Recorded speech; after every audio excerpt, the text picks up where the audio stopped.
The first thing Elias Rowan noticed aboard the Astra Covenant wasn't the alien architecture, the translucent command consoles, or the distant glow of folded starlight beyond the viewport. It was the silence, not an abrupt one, not panic, a controlled, reverent quiet that spread across the bridge the moment she arrived. Elias stood at his engineering station, posture rigid, hands clasped behind his back, eyes fixed on a diagnostics panel he no longer needed to read. His peripheral vision filled in the rest. Admiral Valera Sethan had entered the bridge. She moved with unhurried confidence, tall and luminous, her presence bending attention toward her like gravity. Her skin shimmered faintly, not reflective, but alive, like moonlight trapped beneath water. Long, elegant ears swept back along her head, marked with thin bands of iridescent metal denoting rank, lineage, and command authority recognized across 3-star systems. She did not rush, she never needed to. Conversation on the bridge didn't stop. It simply lost momentum, voices fading as if instinct itself demanded deference. Officers straightened. Movements became precise. Even the ship's ambient hum seemed to lower in volume. Elias forced himself to breathe. 6 months. 6 months aboard the Astra Covenant, and he still hadn't learned how to exist normally when she was nearby. "Status report," Valera said, her voice smooth, resonant, unmistakably alien. Data flowed. Tactical projections shifted. Crew members spoke in crisp, controlled tones. Elias remained silent exactly as planned. Avoidance was easier when executed quietly. He had perfected it over time, altered duty rotations, auxiliary maintenance routes, off-cycle work hours. On a vessel this large with over 400 crew from 14 species, it was possible to avoid almost anyone. Almost. "Engineering," Valera said, her gaze sweeping the bridge. Elias felt it before he saw it. That subtle pressure, like being evaluated by something far larger than himself. "Stability nominal," he said quickly, before she could address him directly. "Flux variance within projected margins." Her eyes found him anyway. Silver-violet, focused, intelligent, they lingered, not long enough to be improper. Long enough to be intentional. "Engineer Rowan," she said, stepping closer to the central console. "You compensated for the relay drift earlier than projected." "Yes, Admiral," Elias replied. His voice remained steady. He was proud of that. "You rerouted power through auxiliary channels without consulting command." "Yes." A pause. Bridge officers exchanged brief glances, careful not to stare. "That was a deviation from protocol," Valera said. Elias met her gaze, forcing himself not to look away. "The primary conduit would have failed under harmonic compression. Delay would have risked life support fluctuation on decks 9 through 12. Silence. Then unexpectedly, Valera inclined her head. "Correct," she said. "Your assessment aligns with my own post-analysis." Relief flickered through him, quickly suppressed. "However," she continued, "you chose initiative over authorization." "Yes." Her lips curved slightly. Not approval, not amusement, interest. "Humans," she said calmly, "possess a remarkable instinct for independent judgment." Elias swallowed. "And a tendency," she added, "to avoid scrutiny." His chest tightened. She knew. Before he could respond, she turned away, her attention returning to the wider tactical display. "You are dismissed," she said. Elias didn't wait to be told twice. As he exited the bridge, moving through the curved corridor beyond, his pulse finally spiked. His hands trembled slightly before he curled them into fists and forced them still. This was becoming dangerous, not because of her authority, not because of her species, because every time she looked at him, really looked at him, the carefully constructed distance he maintained threatened to collapse. And Elias Rowan knew with uncomfortable certainty. Admiral Valera Sethan had begun to notice his avoidance, and she was not a being who ignored unanswered questions. The summons arrived less than 12 hours later, not through standard crew channels, not flagged as disciplinary, personal, direct. Engineer Elias Rowan, report to Admiral Seathan's strategic chamber. Priority, private. Elias stared at the message longer than was reasonable. Private meant no witnesses, no intermediaries, no safe layers of protocol to hide behind. The strategic chamber sat just off the command spire, a space reserved for high-level planning, diplomatic projections, and decisions that never made it into official logs. Elias had entered it once before, only as part of a larger engineering delegation, never alone. He arrived precisely on time, not early, not late. Humans were meticulous that way when nervous. The doors parted soundlessly. Valera Seathan stood within the chamber, her back to him, surrounded by slowly rotating holographic star maps. Entire regions of space drifted around her, color-coded by threat probability, political instability, and projected expansion vectors. She didn't turn. "Close the door," she said. He did. The quiet inside was different from the bridge, deeper, intentional, like a place where truths were expected to surface. "You avoid me," she said calmly. Elias felt his spine stiffen. "Do not begin with denial," she interrupted, still facing the projections. "Among my people, evasion is considered a greater offense than disagreement." She turned then. Up close, her presence was overwhelming in a way distance had softened. Her height, her luminous skin, the subtle energy field that surrounded her like a barely contained storm, it all pressed in on him at once. "And yet," she continued, "you are not afraid of disagreement." "No, Admiral. Nor are you intimidated by my authority," she said. "Your conduct during crisis scenarios proves that." Her gaze sharpened. "So tell me why." Elias opened his mouth. Nothing came out, not because he lacked words, but because every acceptable explanation felt like a lie. "I need to know," she said, her voice quieter now. "If there is discord between us, it endangers command cohesion. If there is resentment, prejudice, or doubt, speak it." He shook his head. "No resentment," he said quickly. "No prejudice, never." "Then what?" The silence stretched. Holographic stars drifted between them. Elias exhaled slowly. If he was going to fail, he would at least fail honestly. "Because I know my place," he said. Her expression shifted just slightly. "Explain." "You're an Aurelian High Admiral," he continued. "Strategist. Noble. You command fleets that decide the fate of systems. I'm a human engineer whose job is to keep circuits stable and relays aligned." "That is not an answer," she said. "It is to me," Elias replied.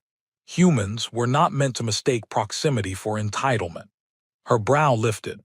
"You believe your restraint is respect." "Yes, and your avoidance." A pause. "That's fear," he admitted. Her eyes narrowed, not with anger but focus. "Of what?" Elias hesitated, then said it. "Of wanting something I have no right to want." The chamber went very still. Valera studied him for a long moment, unreadable. Then unexpectedly she laughed. Low, warm, genuine. It echoed softly through the room. "Oh, Elias Rowan," she said. "That was not among my hypotheses." She stepped closer, stopping at a careful distance. Close enough for her presence to be unmistakable, far enough to remain deliberate. "I assumed you feared my species," she continued. "Or my command. Or perhaps you found my form unsettling." Her lips curved. "It never occurred to me that you feared yourself." Elias met her gaze, pulse racing. "I don't want to cross lines that shouldn't be crossed," he said quietly. "Admirable," she replied, "and rare." She circled him slowly, not predatory, not threatening, observational. "You should know something," she said. "I do not value avoidance, but I value honesty." She stopped in front of him. "And what you have just given me," she added, "is honesty." Elias swallowed. "I won't pretend this changes nothing," she continued. "But it does change how I see your behavior." Her voice softened, not weakened. "You are not avoiding me out of disrespect," she said. "You are containing yourself out of discipline." She straightened. "That," she said firmly, "is not a flaw." Relief washed through him so suddenly his knees almost buckled. "You may return to duty," she said. "An engineer Rowan." Yes, Admiral. Stop hiding in maintenance corridors. The first week after the conversation was worse than before. Not because anything had gone wrong, but because nothing had. Elias returned to his regular duties, including full bridge rotations during Alpha Watch. No rerouted schedules. No maintenance corridors. No carefully engineered absences. And Admiral Valera Sethan did not treat him differently. That somehow was the hardest part. She addressed him with the same calm authority, consulted him during technical briefings, challenged his assessments when necessary, supported them when they were sound. In public, she was every bit the High Admiral, precise, commanding, distant. But now Elias knew something he hadn't before. She was aware. Every time her gaze passed over him, it carried intention. Not indulgence, not flirtation, awareness. It changed everything. During a bridge simulation 3 days later, the Astra Covenant encountered a projected failure cascade, communications blackout followed by navigational drift. Elias flagged the anomaly seconds before the system registered it. Admiral, he said, stepping forward. The failure isn't mechanical, it's pattern-based. Valera turned immediately. Explain. It's reacting to our predictive algorithms, Elias said. The system anticipates our corrections and destabilizes in response. Like an adaptive adversary, Lieutenant Korath suggested. Yes, Elias agreed. But not hostile. Reactive. Valera studied the data. Solution. Stop predicting, Elias said. Let the system operate without anticipatory correction. Manual stabilization only. That went against everything Alliance doctrine favored. Valera didn't hesitate. Do it, she ordered. The simulation stabilized. The bridge exhaled. Later, in the quiet aftermath, she spoke without turning. You trust your instincts. Yes. And you are willing to be wrong. Yes. She faced him then. That is why I did not question your honesty. Elias felt something settle in his chest. Not relief, respect. That evening, a message appeared on his terminal. From Admiral Sethan. Subject: Communication Protocol Review. Standard, reasonable, professional. He arrived at her ready chamber precisely on time. This space was smaller than the strategic chamber, more personal, less ceremonial. A viewport stretched across one wall, stars drifting past in slow, silent motion. Aurelian artifacts lined the shelves, bladed insignias, crystalline tokens of rank, fragments of history he didn't yet understand. She stood by the viewport when he entered.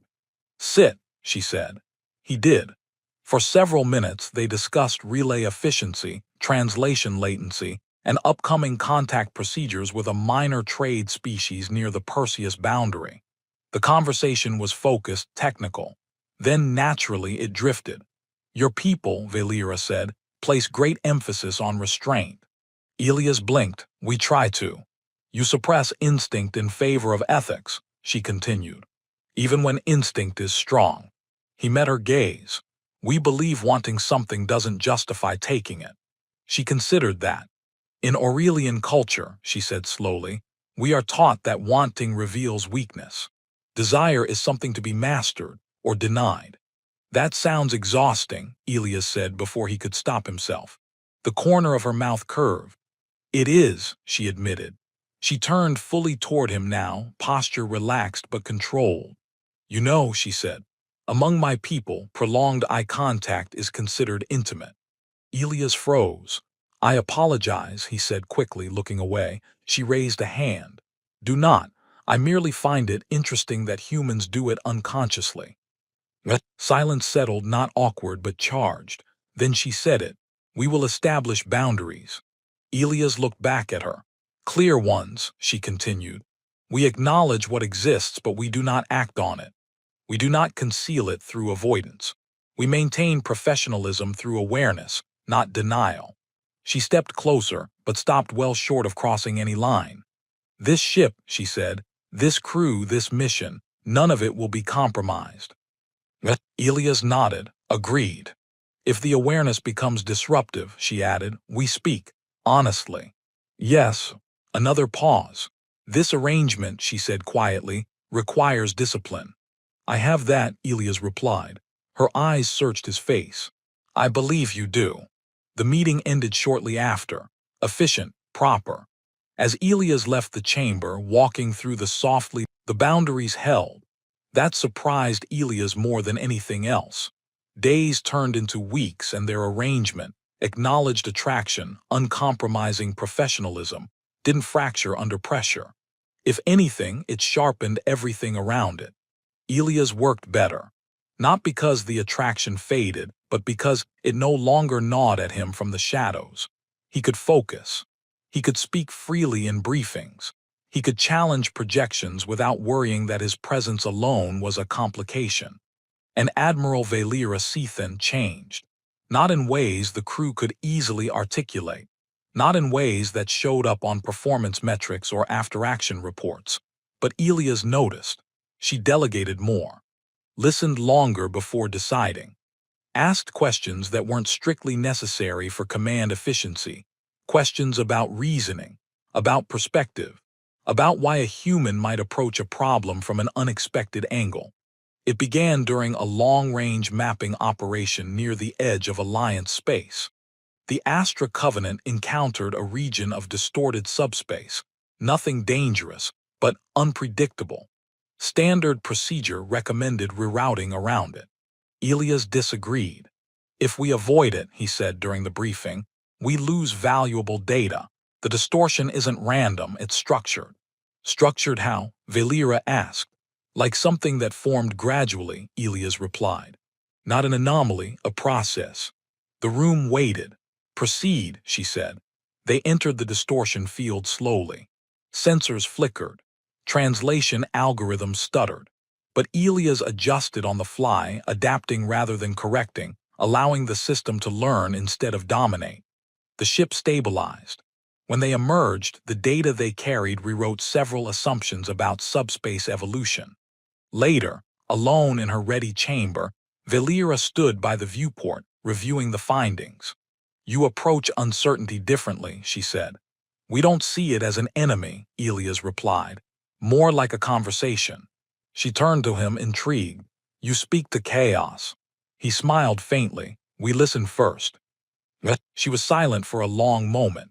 In Aurelian doctrine, she said, uncertainty is something to be conquered. That sounds lonely, Elias said gently. She studied him, not defensively, not challengingly, thoughtfully. My people value control, she said. Control of self, control of outcome, control of narrative. And the cost? Elias asked. Her gaze drifted back to the stars. We do not often ask that question. Something shifted then. Not between them, but within her. Over the following weeks, their conversations deepened. Not emotionally reckless, not confessional, intentional, they spoke of culture, of history, of what strength meant when stripped of ceremony. Valera spoke of her training, of how excellence was demanded before understanding, of how failure was corrected, never explored. Elias spoke of Earth, of coastal towns and endless oceans, of a species that learned by stumbling forward rather than marching in formation. You are unfinished, she said once. We prefer evolving, Elias replied. She laughed softly at that. One evening, after a particularly long rotation, she surprised him. Walk with me, she said, not an order, a request. They moved through the observation ring, the stars slowly rotating beyond the transparent arc. Crew members passed, offering respectful nods, unaware of the weight carried in the quiet between them. You have altered my command, Valera said suddenly. Elias stopped. I didn't mean to. I know, she said. That is why it matters. She faced him. You have shown me that restraint does not require suppression. That discipline does not demand denial. That awareness can exist without action. Her voice lowered. My people would call that weakness. And you, Elias asked. She held his gaze. I am beginning to think they are wrong. The words lingered between them, dangerous, honest, irreversible. Then she stepped back. We must be careful, she said, composure returning. Influence can be as destabilizing as desire. Elias nodded, I know. But as they parted, he realized something profound. The attraction between them had stopped being the central tension. Something else had taken its place. Change. And change, Elias knew, was far more dangerous to an empire than desire ever could be. The first real test came from outside the ship. A diplomatic signal arrived from the Cathari Combine, an ancient trade coalition whose language relied less on syntax and more on layered implication. Humans described them as evasive. Aurelians described them as untrustworthy. The message was brief, formally courteous, and dangerously vague. They requested a conference, not an exchange of data, not a negotiation through intermediaries, a face-to-face meeting on their terms. The bridge filled with quiet tension as the signal replayed. They are probing, Tactical Officer J. Het said. They will test boundaries, seek advantage. They always do, another officer added. The Combine respects strength, not openness. Valera listened without comment, her expression unreadable. Admiral, Elias said carefully, stepping forward. May I? She inclined her head. Speak. The message isn't hostile, he said. It's incomplete on purpose. That is how the Combine operates, J. Het replied. They withhold to control. Or, Elias countered, they withhold to observe response. Valera turned slightly toward him. Elaborate. They don't want our terms yet, Elias said. They want to see how we fill the silence. Aggression tells them we're rigid. Formality tells them we're predictable. Openness, measured openness, tells them we're adaptable. The bridge was quiet. You propose we show uncertainty, J. Het said incredulously. I propose we show confidence without dominance, Elias replied. Let them speak first. Let them reveal themselves. Valera studied the tactical projections. Then she did something no Aurelian commander was trained to do. She hesitated, not out of fear, out of consideration. Prepare the conference chamber, she said finally. Human-led translation protocols. J. Het stiffened. Admiral. I will take responsibility, Valera said calmly. Proceed. The conference took place 12 hours later. The Cathari delegates appeared as shifting geometric silhouettes, their forms never fully stabilizing. Their language flowed in layered tonal patterns, meaning nested within meaning. Standard Alliance translation struggled. Elias didn't correct it. He let the gaps remain. Silence stretched. The Cathari responded more fully. They adjusted. After 30 minutes, the tone shifted, less guarded, more curious. They are engaging, one analyst whispered. By the end of the conference, the Combine had offered a provisional data exchange and safe passage corridors through disputed space. When the channel closed, the bridge erupted in restrained disbelief. That should not have worked, J. Het said. It did, Valera replied. She turned to Elias. You chose not to dominate the conversation. Yes, he said. They weren't afraid of us. They were afraid of being defined. Later in her ready chamber, Valera stood with her hands clasped behind her back. My people would call today's decision reckless, she said. And you? Elias asked.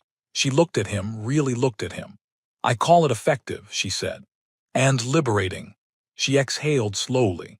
For the first time in my command, I did not feel compelled to prove strength. That takes strength, Elias said. She smiled faintly. That is a very human belief. Is it wrong? He asked. No, she replied. It is disruptive. A pause. Elias, she said quietly. By Aurelian standards, what we are doing, how we are thinking, it borders on insubordination to tradition. He met her gaze, but not to ethics. She nodded. I am altering how an empire listens, she said. That is not a small thing. No, Elias agreed. It is. The weight of that settled between them. Not as desire, but as shared responsibility. Outside the viewport, stars slid past in slow procession. The Astra Covenant continued forward. And somewhere far beyond the hull, unseen and unrecorded, the balance of power shifted, not through conquest, but through understanding. The response from the Aurelian Dominion arrived 3 days later. It was not subtle. A priority command burst cut through alliance channels, flagged with high blood authorization and sealed strategic encryption. When the message decrypted on the bridge, the temperature in the room seemed to drop. Valera read it once. Then again, she said nothing. The bridge crew waited. Finally, she straightened. "Lieutenant, you have the bridge." "Aye, Admiral." She turned to Elias. "Walk with me." This time, it was neither request nor order. It was necessity. They moved through the upper corridors in silence, past observation rings and sealed command nodes, until they reached her private chamber. The doors closed behind them with a quiet finality. "The Dominion is displeased," she said simply. Elias waited. "They consider the Cathari engagement a deviation from Aurelian strategic doctrine," Valera continued. "They accuse me of weakening our position by introducing human methodology." "That's absurd," Elias said. "The outcome was objectively successful." "Success is not the only metric they value," she replied. "Control is." She activated a holographic projection. Aurelian council members appeared, tall, severe, their expressions carved from expectation. "They have ordered a formal review of my command," she said, "and they have requested you." Elia's chest tightened. "Me." "They wish to understand the source of the influence," she said, "to classify it, to neutralize it." He asked. Her eyes met his. "If necessary." Silence pressed in. "I won't participate," Elias said immediately. "If they think my presence undermines you." "They do not see it that way," she interrupted. "They see you as a variable, a human anomaly producing disproportionate strategic effect." "That's flattering," Elias muttered. She almost smiled. "They will attempt to isolate you," she said. "Discredit your methodology, reduce your impact to something predictable." "And you?" Elias asked quietly. "They expect me to distance myself," she replied, "to demonstrate loyalty to tradition." Elias understood then. This was the cost, not of attraction, of change. "You don't have to fight them," he said carefully. "You could comply. Let them review. Let them strip my influence away." Her expression hardened. "That would undo everything," she said. "Not just between us, but what this ship represents." She paced once, controlled but restless. "My entire life, I have been taught that obedience preserves stability," she said. "But what if stability is merely stagnation disguised as order?"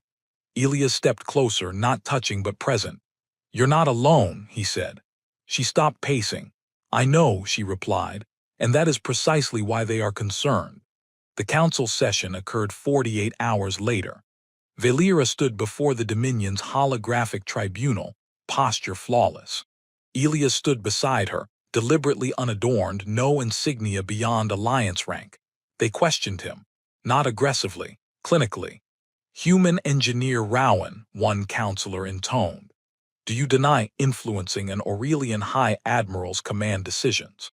"I advised," Elias replied calmly. "She chose. Your methods deviate from accepted strategic frameworks." "Yes." "Explain why they should be tolerated." Elias met their gaze. "Because rigid systems fail when reality doesn't conform," he said. "And reality never does." Murmurs rippled through the council. "You presume much for one so limited in lifespan," another said. "Possibly," Elias replied. "But humans survive precisely because we adapt faster than we dominate." Silence. Valera spoke then. "I take full responsibility," she said, "for every decision made aboard the Astra Covenant."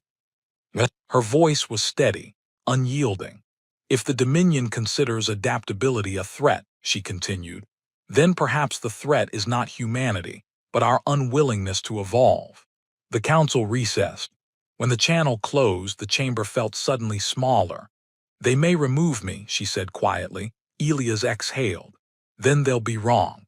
She looked at him not as admiral, not as noble, as a woman who had chosen something uncertain and found meaning in it. "If that happens," she said, "this ship will lose its captain." "And gain an example," Elias replied. Her lips curved faintly. "Human," she said softly, "you are extraordinarily inconvenient." "I've been told," he answered. Outside the chamber, the Astra Covenant continued its course, unchanged in trajectory, altered in purpose. And for the first time, the cost of honesty was no longer theoretical. It was imminent.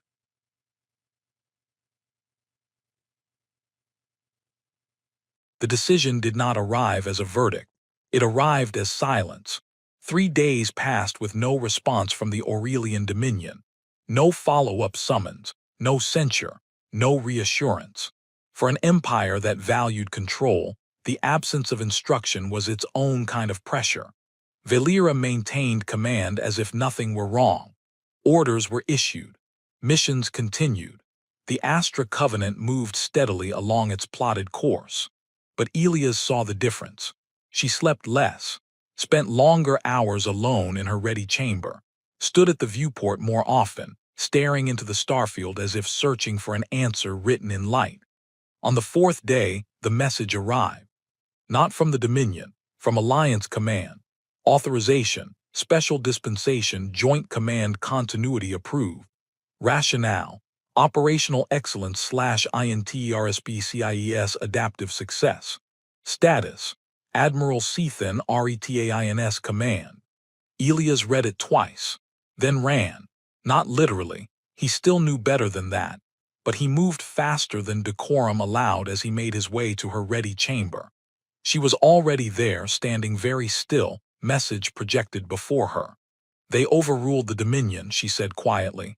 The Alliance backed you, Elias replied. They backed this. She turned to him slowly.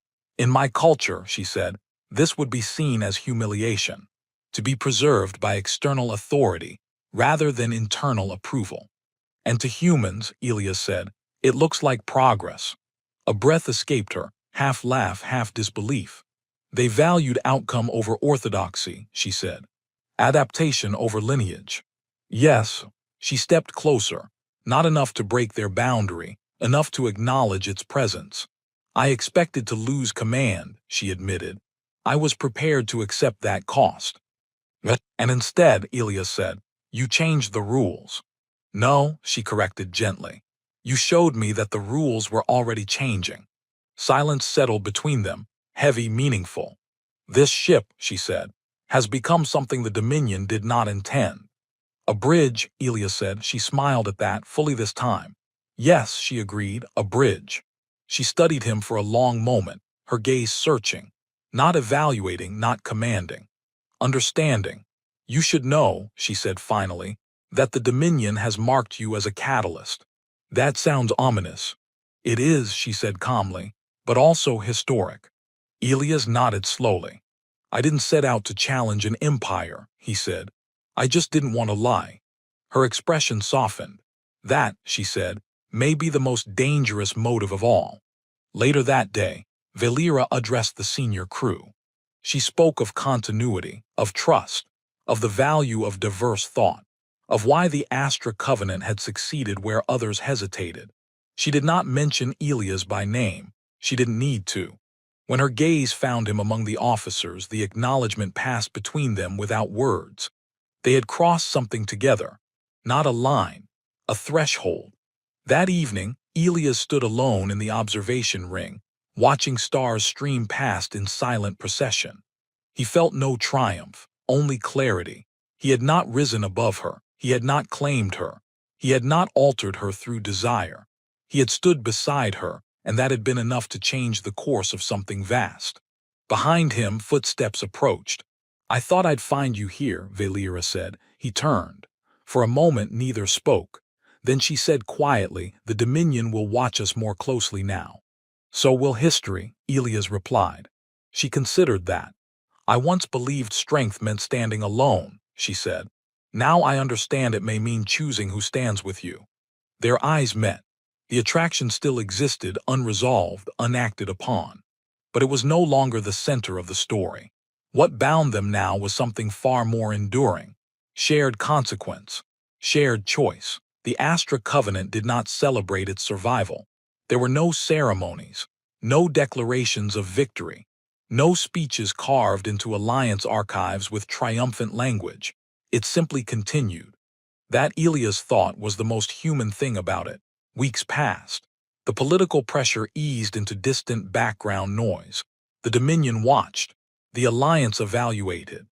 Analysts wrote long reports attempting to explain why a single vessel, commanded by an Aurelian High Admiral and influenced by a human engineer, had achieved levels of interspecies cooperation no model had predicted. None of them fully understood it. They never would. On board, life found its rhythm again. Elias returned to his routines, systems maintenance, adaptive protocol development, quiet conversations with crew members from species whose languages still baffled standard translation matrices. His work expanded, not in rank but in impact. His methods were logged, referenced, slowly adopted. And Velira Sethan remained in command, not unchanged, but integrated. She still carried herself with the authority of an Aurelian noble, still commanded without hesitation when lives were at stake, still expected excellence from her officers. Yet there was a difference now. She listened more. Not just to words, but to hesitation, to silence, to what wasn't said. One evening, long after Alpha Watch had ended, Elias was alone in the communications bay when a familiar presence filled the doorway. "Walk with me," Velira said. They didn't speak as they moved through the observation ring. The stars beyond the transparent arc glided past in slow procession, ancient and indifferent. "You altered the trajectory of my life," she said at last. Elias stopped. "That was never my intention." "I know," she replied. "That is why it mattered." She faced him, posture relaxed, eyes reflective rather than commanding. "I was raised to believe fulfillment came from achievement," she said, "from rising, from being more. And now," Elias asked gently, "and now," she said, "I understand that some forms of meaning do not elevate, they anchor." The words settled between them. They stood close, but still within the boundary they had never crossed. "Do you ever wish," she asked quietly, "that we had chosen differently?" Elias considered the question carefully. "Yes," he said honestly, "sometimes." She nodded, "As do I." A pause, but, he continued, "I don't regret what we chose. Because what we built wasn't based on desire. It was based on trust." Her lips curved into that familiar, rare smile. "Trust," she repeated. "Among my people, that is reserved for bonds of blood or command." "And now," Elias asked. "And now," she said, "I believe it can exist elsewhere." They resumed walking. No hands touched. No promises were made. They didn't need them. In the months that followed, the Astra Covenant became something quietly legendary. A ship where humans and alien nobility worked side by side without hierarchy of worth. Where strength was not proven through dominance, but through restraint. Where connection did not require possession. When historians would one day ask why the Aurelian Dominion began to change, why its rigid doctrines softened, why its commanders listened more than they ordered, no single answer would satisfy them. Some would point to treaties, some to data, some to economics. None would record the truth, that it began with a human who refused to lie about what he felt, and an alien commander who chose to listen instead of dismiss. On the final night before entering a newly charted region beyond known alliance maps, Elias stood at his station on the bridge. Velira sat in the command chair. Their eyes met across the space. No longing, no regret, only understanding. They had chosen this path to... Egal. Also langsam verliere ich die Geduld. Ich meine, das ist ja eher für 2 Cent gerechnet. Das ist ja aus 20 Uhr. Aber es geht doch schon los hier auf der Linie. Es löst doch schon aus. Ja, das sieht hierher. Wir könnten nach Westen entgegenfahren. Zeig mal. Ich gucke auch die ganze Zeit. Wo guckt der denn schon wieder, dass er nichts sieht? Wahrscheinlich falscher Bundesstaat. Kanada. Das kann sein, ja. Hier ist doch nichts. So, Alter, das zieht sich doch hier komplett, guck mal, das verbindet sich doch jetzt alles. Das ist doch komplett diese das Cumulus. verbindet sich. Nein, aber es ist doch diese Cumulus-Dings hier. Hier, Also wenn du hier, guck doch mal. wenn du in der Sonne stehst Hier. und es kommt kein Wind, Guck mal. na gut, das ist gerade entstanden, jo. Das Ja, sieht ja Alter, hierher. lass halt entgegenfahren, los. Richtung nördliches Wir können ja langsam fahren, wir müssen ja nicht wie die Irren dahin fahren. Vielleicht finden wir ja ein Lost Place. Oder eine Shooting Range. Leckst du mich gerade an? Nein, ich hab dich angepasst. Das hat sich wesentlich intimer. Das hat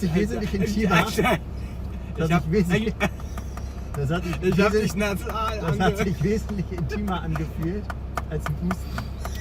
Ich hab dich nasal angehaucht. Ach, nasal war das, deshalb was so intim. Wo will Stefan hin? Windeln kaufen. Was? Windeln kaufen. Ja, wollen wir erstmal Richtung Mexiko fahren? Warte mal. Windel wechseln. Achso, ja. Also Mexiko Immer wenn wären einer entscheidet, kommt das los, läuft 50 einer Minuten. weg. Ja, wir können gleich. Wir warten noch auf den Stefan. Auf den Steff. Was jetzt? Was? Oh, das ist geil hier, wenn das in der Mitte frei Was ist. in 50 Minuten? Was? Wir könnten nach Westen fahren, 50 Minuten. Jochen, du bist uns stiften gegangen. Was war denn da los? Ich hab keinen Bock auf dich. Aber weißt du, was wir auch noch machen können? Ich habe noch eine gute Idee. Was?